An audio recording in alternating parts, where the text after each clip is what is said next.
ፊልማችን የሚጀምረው በደቡብ ኮሪያ ውስጥ በሚገኝ አንድ መንደር ውስጥ የሚኖርና በአንድ ትልቅ የወረቀት ፋብሪካ ውስጥ የሚሰራ ማንሱ የተባለ ግለሰብን እያሳየን ነው። ማንሱ ይህን ስራ ለ25 ዓመታት ያህል በታማኝነት እያገለገለ ቤተሰቡን ሲያስተዳድር ቆይቷል። የሚሰራበት ፋብሪካን በታታሪነቱ የሸለመውን ውድ ስጋ ከቤተሰቡ ጋር እየተመገበ ደስታውን እያከበረ እንመለከተዋለን። ቤቱ በደስታ ተሞልቶ ልጁ ሪዮን የምትወደውን ሙዚቃ በሐሴት እየተጫወተች፣ ውድ ባለቤቱ ሜሪ ደግሞ ማንሱ የገዛላትን ስጦታ በፈገግታ ትከፍታለች። ማንሱ ይህን የቤተሰቡን ደስታ ሲመለከት ቆይ አሁን ከኔ በላይ ማን አለ በሚል ስሜት ደስታውን እያጣጣመ ቀኑን ያሳልፋል። ነገር ግን በማግስቱ ጠዋት ያ ሁሉ የትላንት ደስታ እንደ ጉንበኑ ጠፋ። ማንሱ ለ25 ዓመታት ደምና ላቡን የገበረለት ፋብሪካ በአሜሪካውያን ይገዛል። በመቀጠልም ድርጅቱ የ20 በመቶ ሰራተኛ ቅነሳ እንደሚደረግ ይረዳል። ከሁሉም በላይ ግን ልብ የሚሰብረው ማንሱ ከስራ ከሚሰናበቱት ሰዎች ዝርዝር ውስጥ ቀዳሚ መሆኑ ነበር። በዚህም ዓለሙ ሲጨልምበት የወደፊቱ ተስፋው ደግሞ ልክ እንደ ፋብሪካው ወረቀት ተቀዶ መሬት ላይ ሲወድቅ እናየዋለን። ማንሱ ያንን የመጣበትን የመርዶ ዜና ለቤተሰቡ ለመናገር ልቡ አልደፈረም። ትላንት በኩራት ሲሸለም አይተውኝ ዛሬ እንዴት ተባረርኩላለሁ በሚል ስጋት ሚስጥሩን በሆዱ ይዞ ለስራ አጦች ማጽናኛ የተዘጋጀ የድጋፍ ቡድንን ይቀላቀላል። በዚያም ስራ ማጣት የኛ ጥፋት አይደለም የሚል መሪ ቃል እየደጋገሙ እርስ በርሳቸው ይበረታቱና ተስፋን ይሰንቃሉ። በመጨረሻም ግን ማንሱ ለባለቤቱ ለሜሪ እውነቱን ለመናገር ይወስናል። ሜሪ ስራዬን አጥቻለሁ ግን ቃል ገባልሻለሁ በ3 ወር ውስጥ ሌላ ስራ አገኛለሁ በማለት ተስፋን ይሰጣታል። ሜሪም የባሏን ቃል አምና ነገሮችን በትዕግስት መጠባበቅ ትጀምራለች። ነገር ግን ጊዜው ነግዶ ያ 3 ወር ተብሎ የተሰጠው ቀጠሮ አልፎ ዛሬ 13 ወራት ሞልተውታል። ማንሱን አሁን በጣም ትንሽ ደሞዝ በሚከፈል የጉልበት ስራ ላይ ተሰማርቶ እንመለከተዋለን። በእንቅርት ላይ ጆሮ ደግፍ እንዲሉ ማንሱ አሁን ላይ ጥርሱን በከፍተኛ ሁኔታ ታሟል። ነገር ግን ለጥርስ ሐኪም የሚሆን ገንዘብ የለኝም ብሎ ህመሙን በዝምታ ሲታገለው ማየት በጣም የሚያሳዝን ነበር። ከዕለታት አንድ ቀን ስራውን እንደተለመደው እየሰራ ባለበት ጊዜ የተሻለ ክፍያ የሚያስገኝለት ስራ አግኝቶ ወደ ቃለ መጠይቁ ለመሄድ አለቃውን ቢያስፈቅደውም ጨካኙ አለቃ ግን አልፈቀደለትም። ይልቁኑ ዛሬውኑ ተባረሃል ብሎ ከስራው እንደተቀነሰ ይነግረዋል። ነገሩ በዚህ ብቻ ቢያበቃ ጥሩ ነበር። አለቃው የለበስከው ዩኒፎርም የመስሪያ ቤቱ ስለሆነ አሁኑኑ አውልቀህ ሂድ ይለዋል። ምን አይነት መናጢ ሰው ነው ባካችሁ! እናም ማንሱ የለበሰው ዩኒፎርም ተገፎ በውስጥ ሱሪው ብቻ ወደ ጎዳናው ሲወጣ እንመለከተዋለን። ትላንት በፋብሪካ ተሸልሞ በኩራት ይራመድ የነበረው ጀግናው ማንሱ ዛሬ በሰው ሀገር ላይ ራቁትን ቆሞ ሲንቀጠቀጥ ዓለም እንዴት ፊቷን እንዳዞረችበት እንረዳለን። ይህ በእንዲህ እንዳለ ወደ ባለቤቱ ሜሪ ስንመጣ ደግሞ ገበያ ውላ ወደ ቤቷ እየተመለሰች ባለችበት ሰዓት ማንሱ ከስራ ስንብት የተሰጠው ገንዘብ ሙሉ በሙሉ ስላለቀ ከባንክ ተበድሮ ነበር። እናም ባንኩ የቤት ዕዳ ክፍያውን ባለመክፈሉ ቤቱን እንደሚወርስባቸው የሚገልጽ የማስጠንቀቂያ ደብዳቤ ይሰጣታል። ወደ ማንሱ ስንመለስ ደግሞ ያንን ሁሉ ውርደት ችሎ ተስፋ ሳይቆርጥ ለሌላ የሥራ ቃለ መጠይቅ ይቀርባል። ነገር ግን በቃለ መጠይቁ ወቅት ደካማ ጎን ምንድነው ተብሎ ሲጠየቅ ማንሱ በቅንነት ማንኛውም ሰው ጥያቄዎችን ሲጠይቀኝ እምቢ ማለት አለመቻሌ ነው የሚል ምላሽ ይሰጣል። እናም ይህ ዋህነቱና ቅንነቱ ለስራው ብቁ እንዳይሆን አድርጎት ሳይቀጠር በድጋሚ በባዶ እጁ ይመለሳል። እሱ ምን አጠፋ? ቀን መሆን ስራ ያስቀጥርም ማለት ነው። እሺ ለማንኛውም ማንሱም ይህንን አስከፊ ቀን አሳልፎ ምሽት ላይ ከቤተሰቡ ጋር እራት እየበላ ባለበት ሰዓት ባለቤቱ ሜሪ የቤት መክፈያ ዕዳቸው እንደ ተራራ መከማቸቱን ትነግረውና ነገሮች ከቁጥጥራችን ውጪ ከመሆናቸው በፊት እኔ የግድ ስራ መፈለግ አለብኝ። አሁን የመጨረሻ አማራጫችንም ቤቱን ሸጠን ወደ ትንሽ ክፍል መዘዋወርና ዕዳችንን መክፈል ነው ብላ ማንሱን ትማጸነዋለች። ነገር ግን ማንሱ ይህን ሐሳብ በፍጹም ሊቀበሉ አልቻለም። ይህ ቤት ለእሱ ተራ ቤት አልነበረም። የልጅነት ትዝታው፣ የማንነቱ መገለጫና ክብሩ ነበር። እናም ያደኩበትን ቤቴን አልሸጥም ብሎ በቁጭት አሻፈረኝ ይላል። ግን ምን ያደርጋል፣ ህይወት በትዝታ ብቻ አትመራም። ማንሱ ባለቤቱ ከነገረችው አማራጭ ውጪ ሌላ ምርጫ ስላልነበረው የሚንቀሳቀስበትን መኪና ለመሸጥ ይገደዳል። እንዲሁም ወጪዎቻቸውን መቀነስ ስላስፈለጋቸው ውሻዎቻቸውን ጭምር ለሌላ አሳዳጊ አሳልፈው ይሰጣሉ። በነጋታውም ባለሀብቱ የተባለ ሰውን ቤታቸውን እንዲገዛቸው ማደራደር ይጀምራሉ። ማንሱ በቤቱ ሽያጭ ጭንቅላቱ ሊፈነዳ ደርሶ ስለነበር ንጹህ አየር ፍለጋ ወደ ውጭ ይወጣል። በዛን ጊዜ ያየው ነገር ልቡን ይሰብረዋል። ልጁ ሪዮን ውሾቻቸውን በማጣቷ ስቅስቅ ብላ ታለቅሳለች። ውሾቹ ለሰው ተሰጥተው ስለነበር ቤቱ የያዘን ቤት መስሏል። ማንሱ የልጁ ለቅሶ አንጀቱን ይበላዋል። እናም ለልጁ አይዞሽ ቤታችንን አንለቅም፣ ለማንም አሳልፈን አንሰጥም፣ ውሾቹም ለጥቂት ጊዜ ነውና ተመልሰው ይመጣሉ ብሎ ሊያጽናናት ይሞክራል። ማንሱ አሁን ተስፋው እየተሟጠጠ መጥቷል። ስራ ለማግኘት ማድረግ ያለበትን ነገር ሁሉ እያደረገ ነው። ወደ አንድ ኩባንያ የሚያቀናና ስራ አስኪያጁን ስራ እንዲሰጠው ተንበርክኮ መለመን ይጀምራል። እባክህ ስራ ስጠኝ፣ ልጆቼ መብላት አለባቸው፣ ቤቴ ሊሸጥብኝ ነው እያለ በልመና ቢያስጨንቀውም የድርጅቱ ስራ አስኪያጅ ሴንጆል ግን ችላ ብሎት ወደ መጸዳጃ ቤት ያመራል። ማንሱም ከችግሩ አይበልጥምና ሽንት ቤት ድረስ ሄዶ በመከተል ልመናውን ይቀጥላል። የድርጅቱ ስራ አስኪያጅ ሴንጆል ግን የማንሱን ልመና ችላ ብሎ በዚህ ገንዘብ ጠጣና ድህነትን ትረሳዋለህ ብሎ ጥቂት ገንዘብ ወርውሮለት ጥሎት ሲሄዱ እንመለከታለን። ነገር ግን ይህ ክፉ አጋጣሚ ማንሱን አደገኛ የተንኮል እቅድ እንዲያስብ ያደርገዋል። ይህን ሰውዬ እኮ ባጠፋው እኔ እርሱን ቦታ መያዝ እችላለሁ የሚል እኩይና አደገኛ እቅድ በውስጡ ይጸንሳል። ስራ አስኪያጁ ሴቾል ለማንሱ የሰጠው ያ ሳንቲም ለራሱ ሞቱን እየጠራ እንደነበር ገና አላወቅም። ከዛም ወደ መጠጥ ቤት ይሄድና ማንሱ የሴቾልን ቪዲዮዎች ደጋግሞ መመልከት ይጀምራል። እንዴት እንደሚናገር የአኗኗር ዘይቤውን ምን እንደሚመስልና በኩባንያው ውስጥ ያለውን ሚና እንደ ተዋናይ ያጠነዋል። ጠላቱን በደንብ ካላወቀ ሊያጠፋው እንደማይችል ስለሚያውቅ በቪዲዮዎቹ አማካኝነት የሴቾልን ውሎና ባህሪ እንደ ጥላ መከታተል ጀመረ። ከባለቤቱ ጋር አልጋ ላይ ተኝቶ ሳለ የሴቾልን ቪዲዮዎች ነበር የሚመለከተው። ሚስቱም አቤት የዚህ ሰውዬ ስራ እኮ ላንተ ቢሆን ብላ በቀልድ መልክ ብትነግረውም አንሱ በውስጡ ልክ ነሽ ወዴ፣ ያ ስራ የኔ መሆን አለበት ብሎ በልቡ ይምላል። ሜሪ በቀልድ የተናገረችው ቃል አንሱ ስራ አስኪያጁን ገሎ ቦታውን የመተካት ሀሳቡን ይበልጥ እንዲያጸና ያደርገዋል። በዚህ መሃል ማንሱና ሜሪ ወደ ልጃቸው ትምህርት ቤት ይጠራሉ። ከዛም መምህርቷ ሪዮ ተሰጥኦ እጅግ በጣም ከፍተኛ ስለሆነ እኔ ከዚህ በላይ ላስተምራት አልችልም፣ ሪዮ ችሎታን ለማሳደግ በጣም ውድ በሆነ መምህር መታገዝ አለባት፣ እኔ እስከምችለው ድረስ አስተምሬያታለሁ ትለዋለች። ማንሱ ይህን ሲሰማ ዓለም ይዞርበታል። በዚያ በድህነቱ ወቅት የልጁን ተሰጥኦ ለማሳደግ የሚሆን ገንዘብ ከየትም አያመጣም። ከዚህ በኋላ ማንሱ ቆርጦ ይነሳል። ያ በንቀት ያዋራው ሱቾል ከመንገዴ ካልጠፋ ቤተሰብ አይድንም በሚል ጭካኔ ሱቾልን እንደ ጥላ በከተማው ውስጥ መከታተል ጀምሯል። ሱቾል ስልክ ለማውራት በአንድ ህንፃ ስር ለጥቂት ሰከንዶች ይቆማል። ማንሱም ይህ ዕድል አያመልጠኝም ብሎ በፍጥነት ወደ ህንፃው ጫፍ በመውጣት አንድ የአበባ መትከያ አንስቶ ሱቾል ላይ ሊጥልበት ለጥቂት ሰከንዶች ይቃጣል። መጀመሪያ ላይ ትንሽዬ መትከያ ነበር ያነሳው። በኋላ ግን የማይገድለውም በሚል ክፋት ሐሳቡን ይቀይርና ይበልጥ ትልቅና ከባድ የሆነውን የአበባ መትከያ አንስቶ ሊለቀው ሲል ድንገት የአበባው ባለቤት የሆነች አንዲት ሴት በቦታው ትመጣለች። ማንሱም ክው ብሎ ደነገጠ። የሚገባበት ጠፋው። በዚያም ሴትዮዋ እንዳጠረጠረው አበባውን ለመግዛት የመጣ ሰው አስመስሎ ገንዘብ ከፍሎ አበባውን ወስዶ ይሄዳል። ከዚህ በኋላ ማንሱ ሌላ ሐሳብ ማውጠንጠን ጀመረ። ቆይ ሱቾልን ብቻ በገድለው እኮ ሌላ ተወዳዳሪ መምጣቱ አይቀርም፣ ስለዚህ ሁሉንም ጠራርጌ ከመንገዴ ላይ ማስወገድ አለብኝ ብሎ በማሰብ ቀጣዩን እቅድ ያውጠነጥን ጀመር። ይህን ሐሳብ እያብሰለሰለ በቤት ውስጥ እየተመላለሰ ሳለ በወረቀት ኢንዱስትሪ ላይ የሚያተኩር አንድ ታዋቂ መጽሔት ላይ ማስታወቂያ ያያል። ይህን መጽሔት ደግሞ በዘርፉ ያሉ ባለሙያዎች ነበር የሚያነቡት። ወዲያውኑም ወደ መጽሔቱ ድርጅት ባለቤት ደውሎ በወረቀት ኢንዱስትሪ ከፍተኛ እውቀት ያላቸውን ባለሙያዎች መቅጠር ፈልጋለሁ የሚል የሐሰት ማስታወቂያ እንዲሰራለት ያደርጋል። የማንሱ እቅድ የነበረው ስራ ሊሰጣቸው ሳይሆን እሱ ሊበልጡት የሚችሉትን ኃይለኛ ተወዳዳሪዎች ለይቶ ለማጥፋት አስቦ ስለነበር ነው። ውሸት ማስታወቂያውን መሰረት በመቶዎች የሚቆጠሩ ሰዎች እውነተኛ ስራ ያለ መስሏቸው የስራ ልምዳቸውን ለማንሱ አስገቡለት። በዚህም መሰረት በመቶዎች ከሚቆጠሩ ማመልከቻዎች መሃል ባልሞና ቪጆ የተባሉ ሁለት ብርቱ ተወዳዳሪዎችን እንደ ጠላት አውጥቶ ነጥሎ ካየ በኋላ እነዚህን ሰዎች ከመንገዴ ካስወገድኩ ማንም የሚፎካከርኝ የለም የሚል ክፉ ሐሳብ ያስባል። ማንሱ ተፎካካሪዎቼ ናቸው ብሎ ከለያቸው ሰዎች አንዱ ባልሞ ነበር። ባልሞ ደግሞ ልክ እንደ ማንሱ ሁሉ በወረቀት ፋብሪካ ሰራተኛ ሆኖ ተቀጥሮ ሲሰራ ቆየና አሁን ከስራ የተቀነሰ ምስኪን ሰው ነበር። ስራ በመፍታቱ ተስፋ ቆርጦ ቀኑን ሙሉ ሶፋ ላይ ተኝቶ በመጠጣትና በመብላት ብቻ ነበር ጊዜውን የሚያሳልፈው። ባለቤቷ አራ ደግሞ በድህነቷ እና በባሏ ሰነፍነት ክፉኛ ተማራለች። ግን በመሃል የማንሱን የሐሰት ማስታወቂያ ሲያይ አሁንም ተስፋልኝ ብሎ ታጥቦና ተስተካክሎ ማመልከቻውን ይልካል። በዛም ማንሱ የነደፈውን አደገኛ እቅድ ወደ ተግባር ለመለወጥ ቆርጦ ይነሳል። እናም የመጀመሪያ ሰለባው የነበረውን የባልሞን ቤት በድብቅ መከታተል ይጀምራል። በአጉሊ መነጽሩና ጫካ ውስጥ ሆኖ የባልሞን ቤት በጥንቃቄ መከታተል ይጀምራል። የቤቱን አቀማመጥ፣ ባለቤቱ መቼ እንደሚወጣና እንደሚገባ ለማጥናት ጥረት እያደረገ ባለበት ቅጽበት ቤቱ ላይ የደህንነት ካሜራ መኖሩን ይረዳል። በዚህ ክትትሉ መሃል ግን አይኑ ማመን ያቃተውን አስገራሚ ነገር ይመለከታል። የባልሞ ሚስት ከባለቤቱ ውጪ የሚያማግጣት አንድ ወጣት ፍቅረኛ እንዳላት ያውቃል እና ያ ወጣት ፍቅረኛዋም በቤቱ መስኮት በኩል ዘሎ ሲወጣ ይመለከተዋል። የሚገርመው ደግሞ ያ ወጣት የቤቱን ካሜራዎች እንዴት አቅጣጫቸውን አስቶ ሳይታይ ማምለጥ እንደሚችል ማንሱ በጥንቃቄ ማየቱ ነበር። ማንሱም ይህንኑ ዘዴ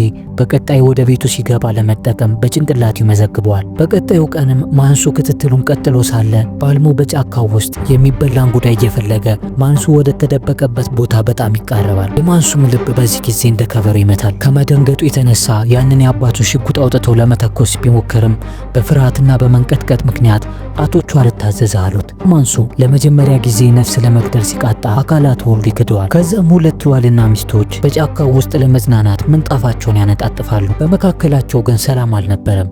ባልሞ አይኑ ያለው ስልኩ ላይ ብቻ ነበር። ማንሱ ያወጣውን የሐሰት ማስታወቂያ አይቶ ማመልከቻ ስለላከ መልሱን በጉጉት እየተጠባበቀ ነው። አራ ግን በባሏ ሁኔታ ተበሳጭታ እንዴት አባት የሰጠንን የካፌ ስራ እምቢ ትላለህ እያለች ተወቅሷለች። ባልሞ ግን ግትር ነው። እኔ መሐንዲስ ነኝ፣ የምሰራው ከወረቀት ጋር ብቻ ነው፣ የካፌ ስራ ለኔ አይመጥነኝም እያለ ይጮሃል። በመጨረሻም የወረቀት ኩባንያዎች መልሳቸውን በፖስታ ሊልኩ ይችላሉ በሚል ሐሳብ ወደ ቤቱ የተላከ ደብዳቤ ካለ ለመፈተሽ ሲል ተነስቶ ወደ ቤቱ መሮጥ ይጀምራል።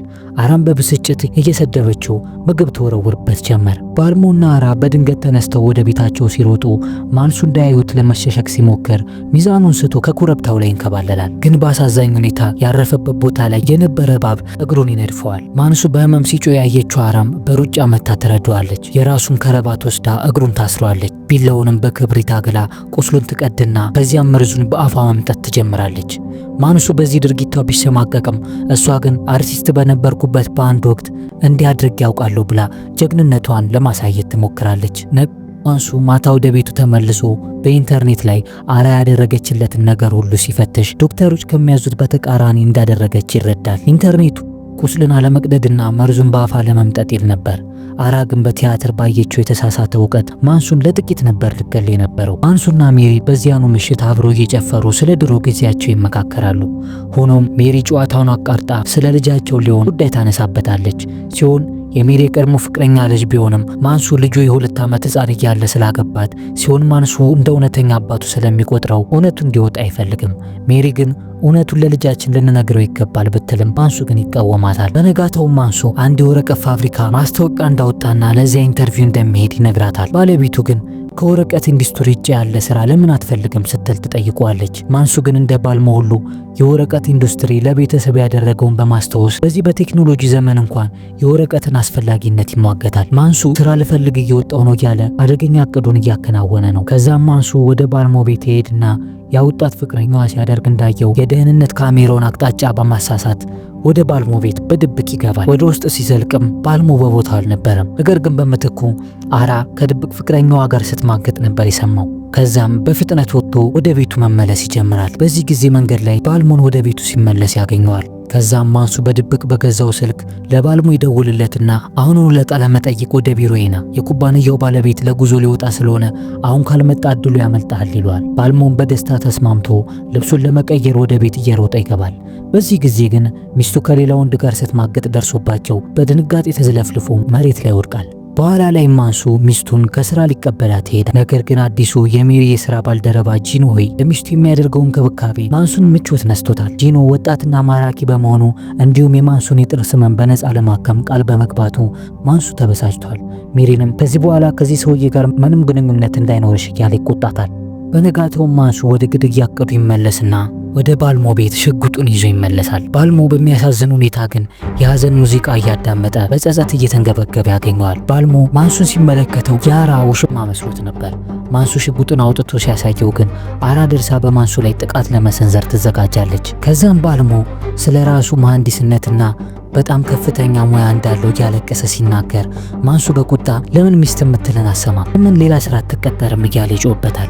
በዚህ ንግግር መሃል ግን ማንሱ ባለቤቱ እንደደረሰችበት አውቆ ይደናገጥና ከእርሷን ለመሸሽ ሲል ባልሞን ትከሻው ላይ ተኩሶበታል። በዚህ ጊዜ እሷም ጭንቅላቱን ትለውና ሽጉጡ መሬት ላይ ይወድቃል። ሶስቱም ለሽጉጡ መታገል ይጀምራሉ። በዚህ ጊዜ ማንሱ ነገሩ ስላልጣመው ከቤቱ ወጥቶ ወደ መኪናው በመሸሽ ላይ ሳለ አራ ሽጉጥን አንስታ በስህተት ባልሞን ትገለዋለች። ማንሱ ባልሞ በገዛ ሚስቱ ጥቂት ተመቶ ሲወድቅ ካየ በኋላ ሽጉጡን እዛው ትቶ በከፍተኛ ድንጋጤ ወደ መኪናው መሸሽ ይጀምራል። አራም ባሏ መሞቱን ስታውቅ በእልህ ያለምንም ኢላማ ማንሱ ላይ መተኮስ ጀመረች። ማንሱም ለጥቂት ተርፎ በመኪናው ከአካባቢው ይሸሻል። መንገዱ መሃል ማንሱ በመኪናው ነዳጅ ሊያልቅ መሆኑን ይመለከታል። በዚህም ምክንያት በአቅራቢያው ወደሚገኝ የነዳጅ ማደያ ይሄዳል። በዚያ በጭንቀት ተውጦ ባለበት ሰዓት ስልኩን ይመለከተዋል። በዚህ ጊዜ 10 ያመለጡ ጥሪዎችን ይመለከታል። የደወለችለት ባለቤቱ ሜሪ ነበረች።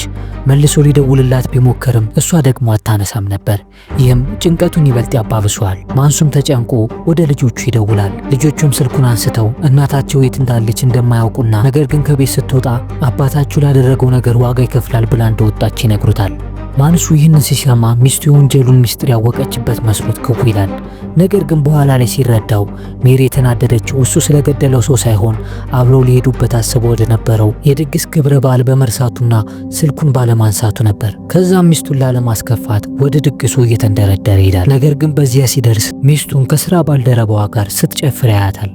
ከርቀት ብትመለከተውም በጣም አናዷት ስለነበር ከስራ ጓደኛዋ ጋር መጨፈሯን ትቀጥላለች። በዚህን ጊዜ እየተንደረደረ ይወጣና ይህንን ክፍተት በመጠቀም ወደ ሞተው ባልሞ ቤት ይሄዳል። እዚያም ሲደርስ የባልሞ ሚስት ታራ ባለቤቷ ስለተገደለ ደስታዋን ከውሽማዋ ጋር እያከበረች ነበር።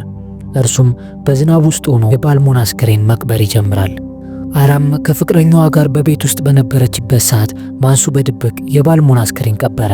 ወንጀሉ ወደ እሱ እንዳይመጣም ጥሎት የነበረውን ሽጉጥ መልሶ ይወስዳል። ይህን ሁሉ አድርጎ ወደ ቤቱ ከተመለሰ በኋላ በሐዘንና በቁጭት ቤቱ ውስጥ ተቀምጦ ሳለ ባለቤቱ ትመጣለች። በዚህ ጊዜ ማንሱ ሚስቱን በጣም ጠርጥሯት ስለነበር ከስራ ባልደረባዋ ጋር የተቀማጨለች መስሎት የለበሰችውን የውስጥ ሱሪ በመፈተሽ ከሰውየው ጋር ስለመተኛቷ ማረጋገጫ ለማግኘት ይሞክራል። የድርጊቱም በጣም አጸያፊና አሳፋሪ ነበር። ባለቤቱም በዚህ ድርጊቱ በጣም ተናዳበት እንዴት አታምነኝም? እኔን መጠርጠር እንዴት ቻልክ? በማለት ንዴቷን ትገልጽለታለች። በማግስቱ ደግሞ ወደ ቀጣዩ ኢላማው ነበር ሄደው። ቀጣዩ ኢላማው ሺጆ የተባለ መሐንዲስ ነበር። ነገር ግን አሁን ላይ የሚሰራው በጫማ መሸጫ ሱቅ ውስጥ ነው። ሺጆ በድሮ ስራው ትልቅ እውቀት ያለው መሐንዲስ ቢሆንም ስራ አጥ ስለነበረ ለልጁ ሲል በዚህ ትንሽ የጫማ ሱቅ ውስጥ በትጋት ይሰራ ነበር። ማንሱ በድብቅ እየተከታተለው ሺጆ ደንበኞቹን እንዴት በታማኝነት እንደሚያገለግልና ለልጁ ያለውን ፍቅር ይመለከት ጀመር። ማንሱ ሺጆን ለመግደል ነበር አቅዶ ሄደው። ነገር ግን የሺጆን ትጋትና ደግነት ሲያይ ከፍተኛ የጸጸትና የጥፋተኝነት ስሜት ይሰማዋል። ሺጆም ማንሱንም እንደ ማንኛውም ደንበኛ ቆጥሮት ምን ልርዳዎት ሲለው ማንሱ ግራ በመጋባት ለልጁ ሪዮን ጫማ እንደሚፈልግ ይነግረዋል። ሺጆም በጣም በትህትና ጫማዎችን እያወጣ ያሳየው ጀመር። ሁለቱ ሰዎች ሳይተዋወቁ ስለ ሕይወታቸው ማውራት ጀመሩ።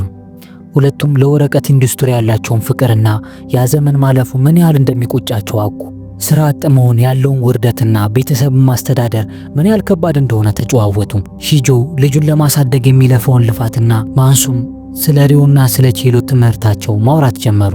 ሺጆ ለማንሱ በጣም ቅንና ደግ ሰው ሆኖ አገኘው። ማንሱ በዚህ ሰዓት ሺጆን መግደል እንደማይችል ተሰምቶት ነበር። ልጄን ይዤ መጥቼ ጫማውን እለካለሁ ብሎ ቃል ገብቶለት ከሱቁ ይወጣል። ሆኖም ግን የቤት ዕዳውና የስራው ጥማት ስለገፋፋው አታላይ ሴራውን ከመስራት ግን ወደ ኋላ አላለም ነበር። ሺጆ ከስራ ወደ ቤቱ የሚመለስበት መንገድ ላይ አድብቶ ይጠብቀዋል። መኪናው የተበላሸ በማስመሰልም መንገዱ ዳር ላይ ይቆማል።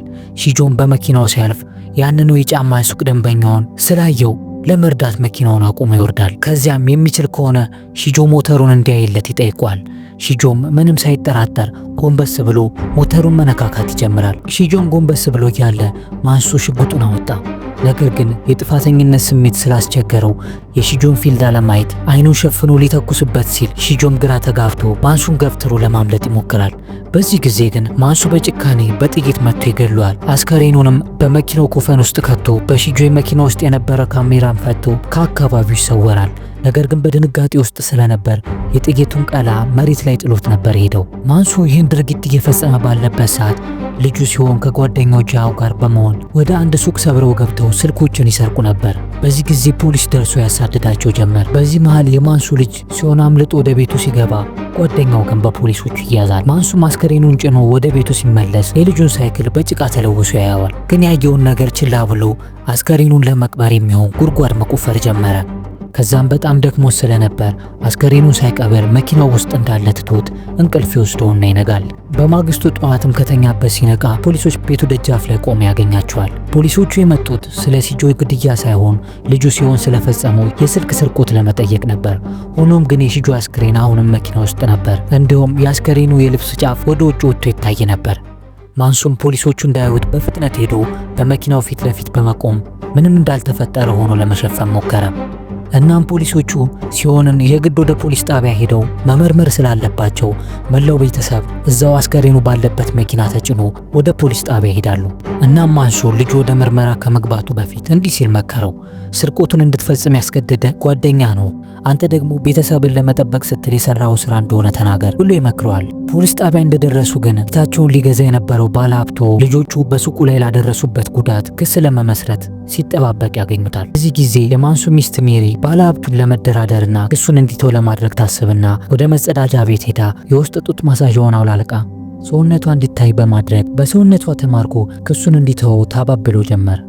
በዚህ ጊዜ ማንሱ ግን በኩራት ይመጣና ተይው እባክሽ አትለምኚው፣ እኔና እሱ እኮ ከባድ ሚስጥር አለን ይላታል። ለካ ባለሀብቱ በስልኩ መሸጫ ውስጥ ጣኑ ከመሻሸ በኋላ ሴተኛ አዳሪዎችን እያስገባ ሌላ ንግድ ያካሄድ ነበር። ማንሱም ለባለሀብቱ ክሱን ካላነሳ በሱቁ ውስጥ የምታደርጉትን ድርጊት ሁሉ ፖሊስ አወጣባቸዋለሁ ብሎ ያስፈራረዋል። በዚህ ተንኮል ምክንያትም ባለሀብቱ ክሱን ለማንሳት ይገደዳል። ሲሆንም በነፃ ይለቀቃል። ከዚያም ልጃቸውን ይዘው ወደ ቤታቸው ይመለሳሉ። ልጃቸው የሰረቀውን ስርቅ በኮርኒስ ውስጥ ነበር የደበቁት። በዚህ መሃልም የደበቀውን ሲጋራ ያገኘዋል። ማንሱ ለብዙ ዓመታት መጠጥም ሆነ ሲጋራ አቁሞ ነበር። ነገር ግን በእነዚህ ቀናት በገባበት ግድያና ከፍተኛ ጭንቀት ምክንያት ተመልሶ ማጨስ ጀምሯል። ሚስቱ ደግሞ እሱ ወደ አሮጌው ማንነቱ ከተመለሰ ትዳራቸው እንደሚፈርስ ስለሚያውቅ ሲጋራውን በድብቅ ያጨሳል። ሚስቱ ስትመጣ ደግሞ በፍጥነት ይሸሽገው ነበር። ከዚያም ማንሱ ከልጁ ከሲዮን ጋር በመሆን የቤቱ ግቢ ውስጥ ባለው አንድ አቅራቢያ ጉድጓድ ቆፍረው የተሰረቁትን ስልኮች ይቀብሯቸዋል። ከዛም ማንሱ ደብቁት የነበረውን ሲጋራ አውጥቶ ለልጁ እየሰጠው ማጨስ ከፈለክ ማጨስ ትችላለህ፣ ከዚህ በኋላ ሁለታችንም እኩል ሚስጥር አለን ይለዋል። ከዚያም ምሽት ላይ ማንሱ የቤቱ የመስታወት ክፍል ውስጥ ገብቶ ክፍሉን በሸራ በደንብ ከሸፋፈነው በኋላ ያ የደበቀውን አስከሬን ማስወገድ ይጀምራል። ልጁ ሲሆን ደግሞ አባቱ የሰጠውን ሲጋራ ይዞ ለማጨስ ወደ ቤቱ ጣሪያ ላይ ሲወጣ አባቱ በኤሌክትሪክ መጋዝ የሺጆን አስከሬን በጭካኔ ሲቆራረጥ ይመለከተዋል። ሲሆን አባቱ እንዲህ ያለ አስፈሪ ድርጊት ይፈጽማል ብሎ በፍጹም ስላልገመተ ያየው ነገር በጣም ይዘገንነዋል። ከዛም ማንሱ ሬሳዎቹን ቆራርጦ በፕላስቲክ ከረጢቶች ያሽግና በአበባ መትከያ የእንጨት ሳጥኖች ውስጥ ያደርጋቸዋል። በሳጥኖቹ ውስጥም ከሬሳው በላይ አፈር ሞላባቸውና ከላይ ቆንጆ አበባዎች አድርጎ ተከላቸው። ማንሱም ይህንን ድርጊት አድርጎ ካበቃ በኋላ ያልጠበቃቸው ፖሊሶች በቤቱ ይከሰታሉ።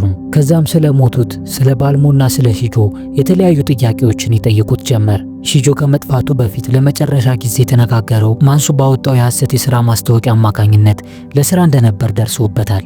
ሺጆ የተባለ ሰው ለሥራ ቃለ መጠይቅ ደውሎልህ ነበር ብለው ጠየቁት። ማንሱም በተረጋጋ መንፈስ አዎ ደውሎልኝ ነበር፣ ነገር ግን ለሥራው ብቁ ሆኖ ስላላገኘሁት ውድቅ አድርጌዋለሁ፣ ከዛ በኋላ አላገኘሁትም በማለት ይዋሻል። ነገር ግን መርማሪዎቹ አካባቢው ላይ ያገኙት የጥይት ቀላ ማንሱ ካለው ሽጉጥ ጋር ተመሳሳይ ስለነበር ጥርጣሬ ውስጥ አስገብተውት ነበር። ባለቤቱ ሜሪ ደግሞ በቤት ውስጥ ያለውን ጭንቀትና የማንሱን እንግዳ ባህሪ ማስተዋል ጀምራለች። በተለይም ልጇ ሲሆን በጣም ተረብሾና ፈርቶ ስላየችው አባት ሲያረግ ያየው ነገር አለ ወይስ እንድትደብቅ የነገረ ነገር አለ ብላ ትጠይቀዋለች። ሲሆን ግን ለአባቱ ባለው ታማኝነትና ፍርሃት ምክንያት ምንም ነገር አላውቅም ብሎ ይክዳታል። ነገር ግን አይኖቹ ውስጥ ያለው ድንጋጤ ሜሪን ይበልጥ ጥርጣሬ ውስጥ ይከታታል። ወደ ቤት ውስጥ ትዘልቅና ማንሱ ከአያቱ የወረሰውን ሽጉጥ በቦታው እንዳለ ለመመልከት ትሞክራለች። ነገር ግን እውነተኛውን ሽጉጥ አንስቶ የውሸት ሽጉጥ አስቀምጦ እንደሄደ ትገነዘባለች። ይህ በእንዲህ እንዳለ ማንሱ የግድያ እቅዱን አላቆመም። በመጀመሪያ ይፎካከሩኛል ብሎ ያሰባቸውን 2 ሰዎች ገሏል። በመጨረሻም የቀረው ሊቀጠርበት የሚፈልገው ድርጅት ስራ አስኪያጅና አላቅጦ ገንዘብ የወረወረበት ስራ አስኪያጁ ሲቾል ነበር። ሲቾልም ወደ ቤቱ እየነዳ በሚሄድበት መንገድ ላይ መኪናው የተበላሸ አስመስሎ ያቆማል። ሲቾልም አውቆት እዚህ ምን ትሰራለህ ብሎ መኪናውን ያቆምለታል። ማንሱም መኪና የተበላሽቶብኝ ነው እባክህ ወደ ቤት ያደርሰኝ በማለት ይለምነዋል። ሲቾልም ምንም እንኳን ማንሱን ቢነቃውም በወቅቱ በነበረው ዝናባማ ምሽት ምክንያት ያዝንለትና ወደ መኪናው ያስገባዋል። ከዛም ወደ ሲቾል ቤት ሲደርሱ ማንሱ በጣም ትሁትና አዛኝ መስሎ ይቀርበዋል። ሚስቴ ጥላኝ ልትሄድ ነው፣ ህይወቴ በሙሉ ተበላሽቷል፣ አሁን በጣም ምስቅልቅል ውስጥ ነኝ ያለሁት ብሎ ያሳዝነዋል። ሲቾልም ማንሱን ንግግር ይሰማና ናግባና ቤቴ ውስጥ 1-2 ብርጭቆ ስጠጣበት ትረጋጋለህ ይለውና ወደ ቤቱ እንዲገባ ይጋብዘዋል። ከዛም ቤት ውስጥ ገብተው መጠጣት ይጀምራሉ። ማንሱ የሚቀዳለትን መጠጥ አጠገቡ ባለው ትሪ ላይ ነበር የሚገለብጠው። በመጠጣቸው መሃልም ማንሱ የሥራ ቃለ መጠይቁን ቀን ያስታውሰዋል። ሲቾል በወቅቱ አንተ መሸነፍህን መቀበል ያቃተ ሰው ነህ ብሎት ነበር። ማንሱም እሺ አሁን ግን ማን የተሸነፈው በማለት ይጠይቀዋል። ከዚህ በኋላ ሲቾል የዛን ቀን ድርጊት እያስታወሰው ይበልጥ በንቀት እያዋራው ውስጡን ያሳርረው ጀመር። ከዛም ማንሱ ሲቾል ሞቅ እንዳለው ሲያውቅ እስኪ ይበልጥ ምሽታችንን ለማሳመር ወደ ውጭ ወጥተን እሳት እንሞቅ ይለውና ይዞት ይወጣል። ከዛም እሳት ከበው መነጋገር ይጀምራሉ። ሲቾልም ነገሩ የግድያ መሆኑን ይረዳል። ማንሱንም በገንዘብ ሊደልለው ይሞክራል። የፈለግከውን ያህል ገንዘብ እሰጥሃለሁ፣ ብቻ እባክህን ሕይወቴን እንዳታጠፋ እያለ ተማጸነው። ማንሱ ግን እኔ የምፈልገው ገንዘብን ሳይሆን ያንተን ወንበር ነው ብሎ በጨካኝ ሁኔታ ይገለዋል። እንደለመደው ማንሱ አስከሬኑን ቆፍሮ እየቀበረ ባለበት ሰዓት ባለቤቱ ትደውልለታለች። ስልኩን ሲያነሳውም የት ነህ? ለምን እስካሁን አልመጣም? ስትል ጠየቀችው። በድምጿ ውስጥ ከፍተኛ ጥርጣሬና ፍርሃት ነበረ።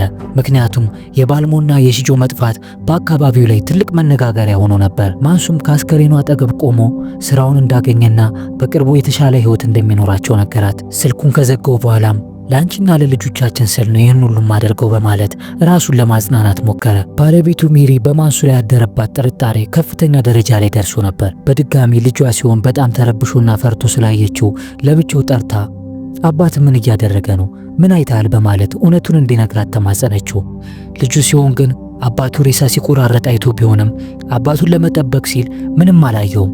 አባቴ ለኛ ብሎ ነው የሚለፋው በማለት ሚስጥሩን ይደብቅለታል። ሜሪ ግን በልጁ አይን ውስጥ ያለውን ሽብር ስላየች ነገሩ የከፋ እንደሆነ ገባት። ከዚያም እንዲጽናና ታቅፈዋለች። ማንሱም በጣም ደክሞትና በስሜት ተሰብሮ ወደ ቤቱ ተመልሶ ባለቤቱን ለማቀፍ ሲሞክር እሷ የጠፋውን የቅርስ ሽጉጥ እንዳገኘችውና እሱ ነፍሰ ገዳይ መሆኑን ስላወቀች እንዲያቅፋት አልፈቀደችም። ግን እሱ አሁን ተሳክቶልናል፣ ሁሉም ነገር አልቋል፣ ከእንግዲህ ድሃ አንሆንም አላት።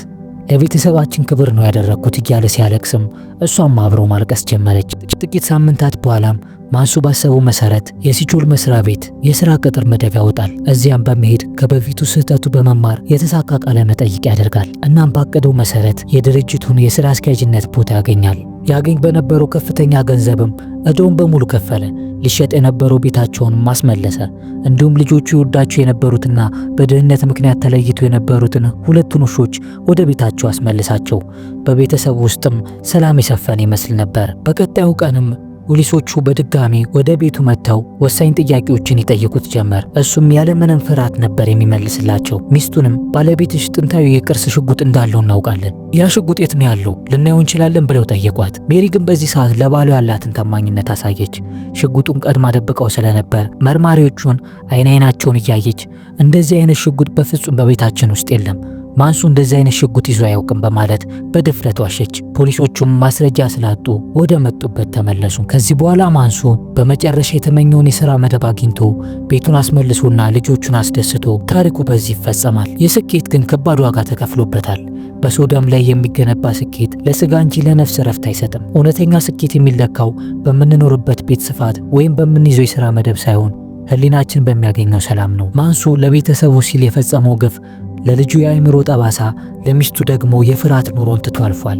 ስለዚህ ማንኛውም ሰው የቱንም ያህል ችግር ቢጸናበት ቅንነቱንና ሰብአዊነቱን ሳይጥል መጓዝ እንዳለበት ከዚህ ታሪክ እንማራለን። ምክንያቱም በክፋት የተገኘ ድል መጨረሻው የህሊና እስረኛ መሆን ነውና። ስለተመለከቱን ከልብ እናመሰግናለን። ይህ ኢትዮ ፊልምስ ከውዬ ጋር የተሰኘው ቻናላችን ሁሌም ማክሰኞ፣ ሐሙስና ቅዳሜ ከምሽቱ 1 ሰዓት ላይ ሁሌም እንደዚህ አይነት ምርጥ ፊልሞችን ወደ እናንተ ያደርሳል። እናንተም ሰብስክራይብ በማድረግ ቤተሰብ ይሁኑ። ምክንያቱም ሰብስክራይብ ካረጉን ሁሌም አብረን ነን።